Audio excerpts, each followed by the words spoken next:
Bonjour à tous, je suis Paul, je travaille pour Balade Énigmes et My Urban Experience en tant que guide conférencier. Aujourd'hui, je vais vous présenter un jeu dont je suis particulièrement fier, Enigma Game.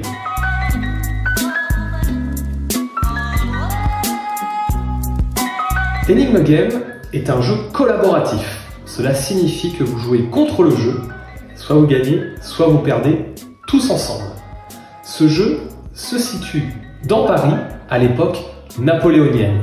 Vous allez avoir un ensemble d'énigmes à résoudre afin de débloquer différentes parts du tableau de David, le sacre de Napoléon, dont vous pouvez voir bien sûr l'original au Louvre. L'idée étant de suivre un parcours et un plan de Paris et, en fonction des arrondissements, répondre à un ensemble d'énigmes. Suivez-moi, je vais vous montrer son déroulé. Donc, pour commencer le jeu, vous allez avant tout avoir besoin de matériel. Le matériel vous est fourni par notre groupe, donc par Balade Énigmes, sous la forme de fichiers PDF. Aussi, vous aurez des éléments à imprimer. Pour cela, vous allez avoir besoin d'une carte représentant Paris et ses arrondissements, de 4 documents A4 représentant ici notre plateau de jeu et au centre un autre plan de Paris, différentes cartes représentant à la fois les embouteillages, les manifestations, la crue, les grèves ou encore ce qu'on appelle les jokers, donc par exemple le taxi, le Vélib, la carte de presse ou la barque. Donc il y a d'un côté 4 jokers et 4 obstacles. Vous aurez aussi 3 pions, un représentant notre pion allant sur les cases, un représentant notre pion allant sur une échelle graduée de 1 à 25, et le dernier pion permettant d'aller d'un arrondissement à l'autre. Ces pions, il faudra bien sûr les découper et vous pourrez, si vous le souhaitez, utiliser d'autres pions issus d'autres jeux de société. Vous aurez aussi bien sûr besoin d'un dé, donc soit vous utilisez comme ici un dé physique, soit vous utiliserez un dé numérique que nous avons spécifiquement créé pour le jeu. Et oui, car le jeu est en partie physique, mais vous aurez aussi une partie numérique. Vous avez un site internet, donc Enigma Game, sur lequel vous aurez les différentes énigmes à résoudre. Donc il faudra à la fois utiliser du matériel que vous aurez à imprimer et à constituer, comme je l'ai fait ici, mais aussi du matériel numérique. Donc pour cela, je vous conseille notamment de vous munir d'une tablette ou encore d'un ordinateur avec bien sûr le site internet. En plus de cela et de cette vidéo, vous aurez bien sûr en PDF une règle du jeu vous expliquant le déroulé d'une partie d'Enigma Game. Alors, comment fonctionne notre jeu? Notre base principale, c'est ici le plateau, constitué à la fois de différentes cases et en son centre d'un plan de Paris constitué de différents arrondissements. Le but du jeu est de répondre à un maximum d'énigmes permettant de débloquer le tableau de Napoléon. Pour cela, nous allons fonctionner par tour. Un tour de jeu fonctionne toujours de la même manière. Pour commencer, nous allons placer le pion Napoléon sur la case départ. Nous allons placer le pion Paris représentant la tour Eiffel au centre, donc l'arrondissement centre reconnaissable notamment grâce au Louvre et à sa pyramide, et comme je vous disais, le plan échelle sur l'échelle au numéro 1. Le premier joueur, qui rappelez-vous représente le groupe, l'ensemble, va ainsi lancer un dé, comme ceci. Je vais lancer un dé, là par exemple, là j'ai fait 1, donc je vais avancer mon pion d'une case. Arrivé sur cette case, en fonction du dessin, je vais réaliser une action. Donc les actions peuvent être assez différentes. On a là par exemple où je suis, c'est une petite loupe. Je reviendrai dessus tout à l'heure. Nous avons par exemple ici un panneau représentant le métro ou encore différents symboles associés aux différents jokers. Encore une fois, je reviendrai dessus tout à l'heure. Si l'action ne m'oblige pas à aller quelque part, comme c'est le cas par exemple ici, rendez-vous au 3e ou rendez-vous au 13e arrondissement, je vais alors bouger mon pion du centre de Paris sur une case adjacente. Donc une fois j'ai bougé mon premier pion, je vais bouger le deuxième d'une cage adjacente. Je vais par exemple aller ici, dans le 11e arrondissement. Arrivé ici, je vais maintenant regarder mon second plan avec les numéros d'arrondissement et les différentes énigmes. Alors les énigmes, il y en a 4 différentes qui sont de couleur, ou alors si vous décidez d'imprimer en noir et blanc, ce sont les symboles, tels les symboles des cartes. Trèfle, carreau, cœur, pique. Il y a 32 énigmes dans le jeu. Les énigmes fonctionnent par groupe, c'est-à-dire 8 énigmes de chaque type.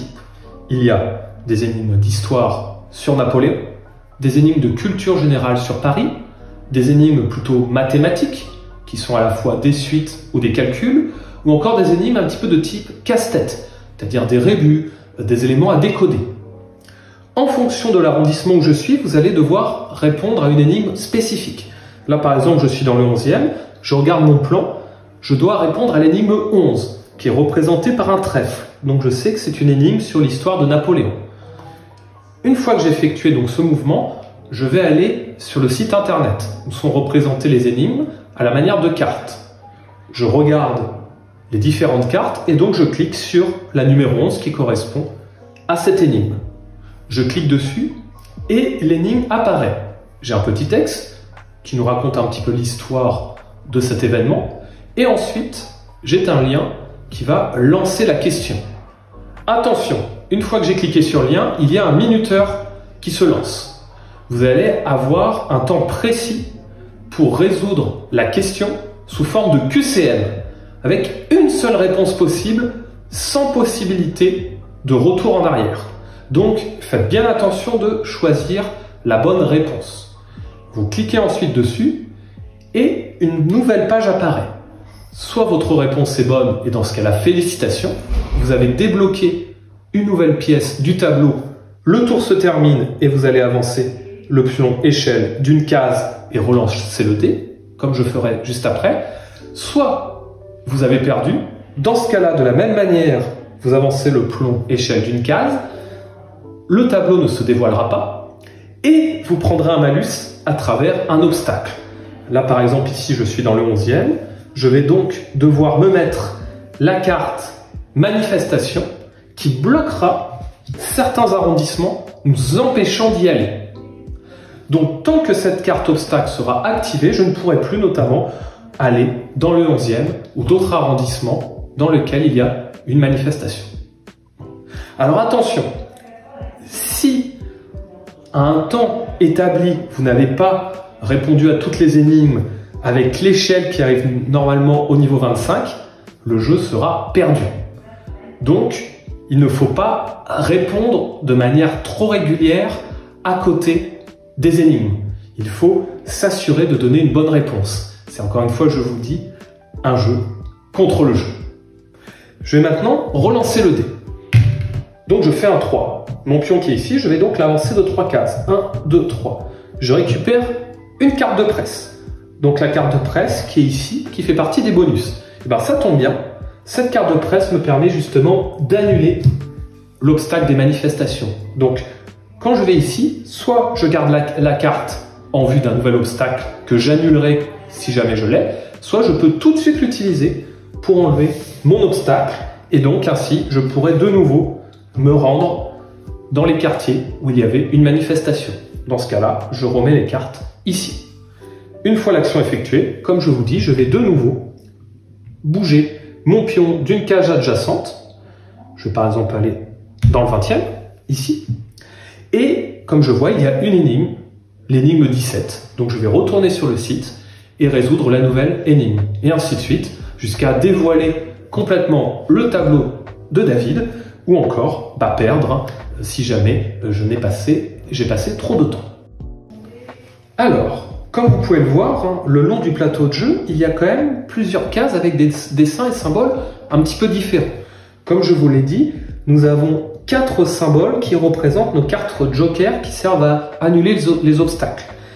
Le taxi, par exemple, sert à annuler l'obstacle embouteillage. La barque sert à annuler l'obstacle cru. La carte de presse, l'obstacle manifestation, ou encore le Vélib, l'obstacle grève des transports. Voilà. Donc on a comme cela plusieurs moyens un petit peu de contourner les obstacles à travers nos cartes bonus. Autre élément, vous avez par exemple le métro.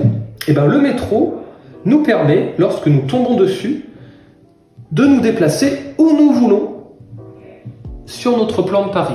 Donc grâce au métro, je peux par exemple du 20e arrondissement aller dans le 15e. Donc je ne suis plus soumis sur ce tour aux cases adjacentes. Donc ça peut être un avantage, notamment pour aller dans des arrondissements périphériques où il n'y a qu'une seule énigme et pour éviter de se retrouver bloqué. Parce que attention, si pendant un tour vous ne pouvez vous déplacer à cause des obstacles ou vous êtes obligé d'aller dans un arrondissement où vous avez déjà répondu à une énigme, et bien le tour se passe. Vous ne pouvez pas refaire une énigme qui a déjà été tentée, que vous ayez gagné ou perdu. Et donc, dans ce cas-là, malgré tout, vous continuez d'avancer l'échelle. Donc attention, des fois ça peut aller vite, donc faites bien attention à ne pas rester bloqué. Dans ce cas-là, si vous tombez sur la case métro, ça nous permet justement d'aller où nous voulons. Par moment, vous aurez aussi l'obligation de vous rendre dans certains arrondissements. Donc là, on peut le voir. Rendez-vous au 5e, rendez-vous au 15e, rendez-vous au 8e, rendez-vous au 20e ou rendez-vous au 13e. Donc de la même manière, stratégiquement, essayez de ne pas directement aller dans ces arrondissements puisque à un moment, vous tomberez peut-être sur cette case et là, pour le coup, vous serez obligé d'y aller. Et si vous y êtes, vous serez obligé de répondre à l'énigme. Et encore une fois, si vous avez déjà répondu, vous pouvez vous retrouver bloqué et perdre ainsi un tour. Autre élément, je vous l'ai dit, vous avez une petite loupe. Alors des loupes, il y en a plusieurs sur le plateau.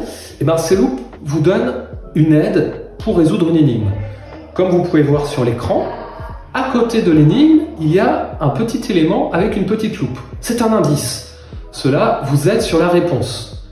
Vous avez le droit d'utiliser l'indice que si vous êtes sur une case loupe au moment du tour. Et donc cet indice vous donnera des éléments pour tout de suite avoir la bonne réponse. Donc cela peut aussi vous aider à trouver plus facilement et débloquer le tableau, mais attention, vous n'aurez le droit de l'utiliser que si vous êtes dessus. Enfin, la dernière case, une autre petite case bonus, qui est la case cadeau. Et cette case cadeau, elle vous permet de gagner un tour. Ainsi, de cette manière, vous allez reculer d'une case le plan échelle. Donc ça vous permettra, si jamais vous avez donné des mauvaises réponses et que la fin du jeu arrive, vous pourrez peut-être comme ça gagner un ou deux tours et avoir peut-être l'espoir de débloquer le tableau de David de Napoléon. Voilà.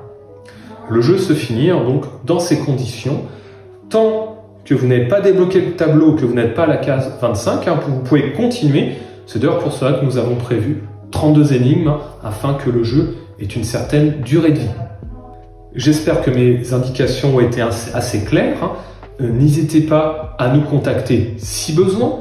Vous avez encore une fois la règle en PDF qui vous est jointe en plus de ce matériel. Alors attention, pensez bien à l'imprimer. Le jeu supporte très bien le noir et blanc, comme c'est le cas, ou encore la couleur, comme ici présent. Notez que là, spécialement pour la démonstration, j'ai fait plastifier le jeu, donc bien sûr il ne sera pas sous cette forme, mais vous aurez assez facilement la possibilité de faire de même. Pensez encore une fois, si vous voulez, à vous munir d'un petit dé, ou encore changer les pions, même si tout le matériel vous sera fourni. J'espère que vous passerez un bon moment, et surtout que cela vous permettra de découvrir ou redécouvrir certaines petites anecdotes au quartier parisien. Merci à vous de m'avoir écouté, je vous souhaite bon jeu.